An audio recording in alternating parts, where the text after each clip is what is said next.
Hey guys, I've got another game that I think can be pretty instructive for both myself and you guys. This is a 3-minute blitz game on chess.com. You can see I'm around a 1200 elo, so let's see what happens.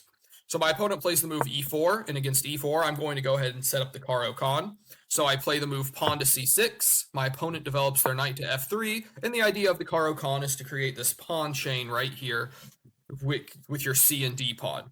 So in the game, my opponent decided to recapture with the pawn, and here we don't want to recapture with the queen. We want to keep a pawn in the center, so I take back with my c pawn. My opponent then pushes their d pawn out to d4. I develop my knight, and this was the last time the last book move in this position. So my opponent then plays the move knight to c3, going ahead and developing their knight, getting more pieces out. And I play the move knight to c6, beginning to develop my pieces. I've now got an attacker on this pawn, but I can't take it because it's defended once and twice, so I can't take the pawn. My opponent then decides to go ahead and pin my knight to my king, and I go ahead and pin their knight to their queen. So this knight can't move right now because it's pinned, it's in check, and my opponent goes ahead and castle. And I decide to kick the bishop away, so my opponent's got a couple ideas here. They can either drop back or take the knight. If they take the knight with check, which the computer deems as best, I'm just able to simply recapture with the pawn, and then the computer would want them to kick my bishop away, and the game would continue. But in the game, my opponent decided to drop the bishop back and maintain or break the pin of this knight, so now their knight can move and their queen's no longer attacked. And I go ahead and play the move pawn to e6, strengthening this pawn in the center and opening up my dark squared bishop.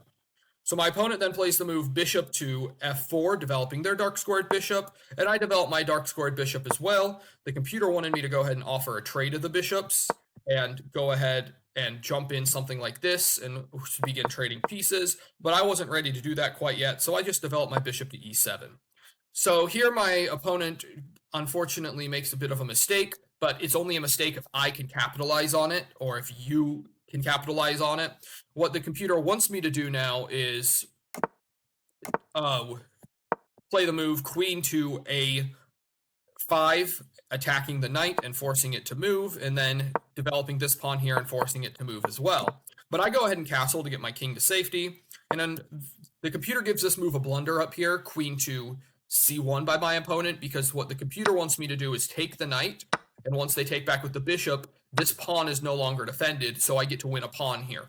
And once they would move the queen back there, they would need to move the queen back here because I can take this bishop with check, and if they don't move the queen back here, let's say back in this position, they played something like queen here, I get to take the bishop, and now they have to take back with the pawn, and their king is really weak.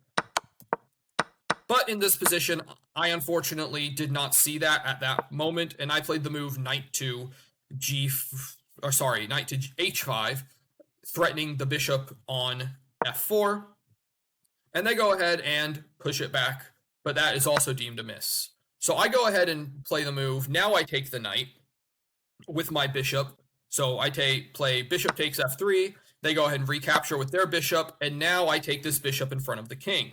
So anytime you've got a knight or anything that takes something in front of the king, it's generally best to recapture towards the center. So in this instance, it's best to take back with this h-pawn here, and while they have doubled pawns in front of their king, which are a weakness, this h-file is the one that's opened, and you can see my rook is not on the h-file, and it would take me a little bit of work to start transferring it to the h-file. So it's fine since I've castled my king to take back with that h-pawn there. But in the game, my opponent took with the f-pawn, and what that does is that really weakens this a7 to g1 diagonal, and that's going to be a very long-term weakness for them that I can start to work to exploit. And the reason it's a mistake is because I still have my dark squared bishop, and it's weakened a dark square diagonal. So I need to start working on the dark squares and starting to open those up, and that's exactly what I do. I play the move knight takes d4, and now you can see this diagonal is open, and once I get my bishop on this diagonal, it's going to cause lots of problems for my opponent. The computer wanted me to threaten the queen here, but I thought I'm going to open up this diagonal. So my opponent then plays the move queen to f4, attacking my knight and getting their queen more active. But what it should have done was put its knight here, because while this looks like a fork, I can take the knight. Bam. The bishop is already there, ready to take back. So that's why that move is okay in that instance. But what I played after my opponent played the move queen to f4 was I got my bishop onto this diagonal that I was talking about. So anywhere I move this knight now is going to be a check. So it's best for my opponent to move the king off of the diagonal and just simply give up this pawn. But what my opponent saw was, yes, I am attacking that pawn. So they played the move rook to c1, which is an unfortunate error for them because, like I said, anywhere I move this knight is going to lead to check on this king. So can I take the pawn? Yes, because the rook can't take back because it's check from the bishop. So I can do that.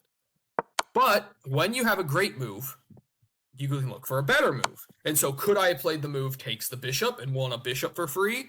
Once again, yes, I could have done that because that's a double check and I get to win the bishop for nothing. But hidden in this position, I have an even stronger move, and that's simply the move knight to e2. And this is where my opponent resigned the game, because this bishop is now not able to take my knight because it's in check both from the knight and from the bishop. And so the only thing that can be done, since it's a double check, is to move the king over. And afterwards, it was a royal fork. I get to pick up the queen. And while they do get the knight back, now it's simply 2 rooks versus 2 rooks, a light squared bishop versus a dark squared bishop. But I still have a queen. I've not touched my queen yet this game. So I am in a completely dominant position. I would go on to win the game. So my opponent resigned after this move, knight to e2, double check. So in general, what did we learn here? When you take something in front of a king, if you or your opponent does that, it's best to recapture towards the center generally. Of course, there are exceptions, but we can continue to exploit those as we all get better. So by taking with the F pawn, it weakens the diagonal from the center. So that's why I played the moves in order to try to open up and get some attackers on this diagonal. And I was able to force a resignation from my opponent. So if you like the video, especially for this double check, which leads to a royal fork, it also forked the rook up there, which is pretty funny. King, queen, and rook. Just an absolute beautiful fork there. If you like this video, make sure to comment down below. Make sure to check out some other videos. It also forked the knight as well. Wow, this was one strong knight this game. If you like the video, make sure to check out some other videos. Make sure to leave a like and make sure to subscribe for more. I hope you have a great day.